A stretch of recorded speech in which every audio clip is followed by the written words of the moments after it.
Just tell the quick story, because a lot of people here that are going to be watching this are going to be younger generation. Yeah. They're not going to know. So why don't we get into that? And then, So that was a very traumatic moment for me. I was, 10, 11, 12. I'm not exactly sure what my age was. And all of a sudden one evening, on a Sunday night, my mother and my grandmother were saying bye to my aunt who was leaving our house. And all of a sudden I was coming up from saying bye to them, and I heard this noise that it sounded like a yell, but it was like a yelp. It was very, very strange noise. It didn't sound right. So it motivated me to go back to where they were. And when I walked into the room where they were, I saw my mother and my grandmother being held at gunpoint, literally with the guns pointed to their heads, in front you of still me. get emotional about it. Yeah, I do. I remember like it was yesterday. Yeah, it's trauma. As I tell the story, I'm actually seeing it. I'm picturing it. So it was very traumatic for me. I immediately left the room because obviously I didn't think I could do anything about the situation. So I went to upstairs. Back then, my dad was the mayor. We used to have a blue phone. I'll never forget it. And the phone was directly connected to 911 operator. So you didn't have to even push 911. And I remember picking up the phone and saying, there's two guys in the house with guns. Come like right now, And my dad went to get his gun and load his gun.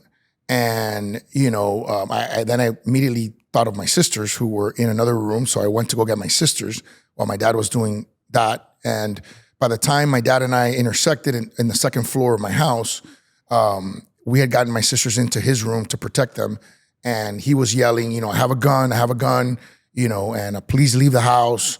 And it was really, really scary, obviously. It felt like the entire police department showed up at our house. They had their back, right? They were circling the human chain. Yeah. And so they get to our house quickly. And one of the most impressive things I've ever seen in my life, one of the most impressive experiences I ever had, was these officers who made a human chain. My house was pretty big at the time. It was about a 5,000 square foot house. Right? It was in Coconut Grove. It was a 2-story house. And there was a wall on the outside. So they had to make a human chain from the wall all the way through the living room where my parents, where my mom and my grandmother had been, all the way to sort of the family room, all the way up the stairs to where we were. And so I can't even remember how many officers there were, but I remember literally being taken out with my dad and my sisters, and my mom at that point had already joined us, and my grandmother. And we were being brought through this human chain of police officers. And I remember vividly seeing through their arms were interlocked like this. And I remember seeing through their arms, the dogs going through the house to check to see if the guys were still in the house. And it was a very tough. How old were you at the time? I think I was like 12, 11. I don't know. I was very young. Very young. Do you think it traumatized you for life? I mean, do you still have this anxiety? 100%. I mean, I had to deal with a lot of issues, at that time of my life. And definitely there are still times when I recreate the situation when I'm at night. But it happened again to you. Think about it at night. You were robbed? Yeah, that happened to me when I was right. mayor, but it was different. Thankfully, they didn't enter the house. Right. We had at the time, interestingly, 2 undercover officers that were in my driveway, and all of a sudden they see this car pull up, and they see these guys coming onto the property, and they're like, "I can't believe this is happening. This is crazy."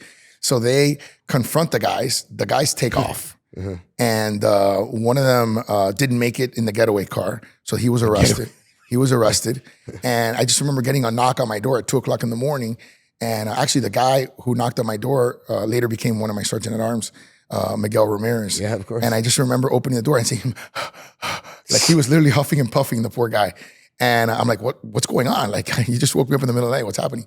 And he's like, Mayor, we just had 2 guys, And so he was trying to explain to me what happened. And but thankfully they were there. And I think that's one of the biggest reasons why I have such an appreciation for the Miami Police Department. I have such a bond with them that it will never be broken.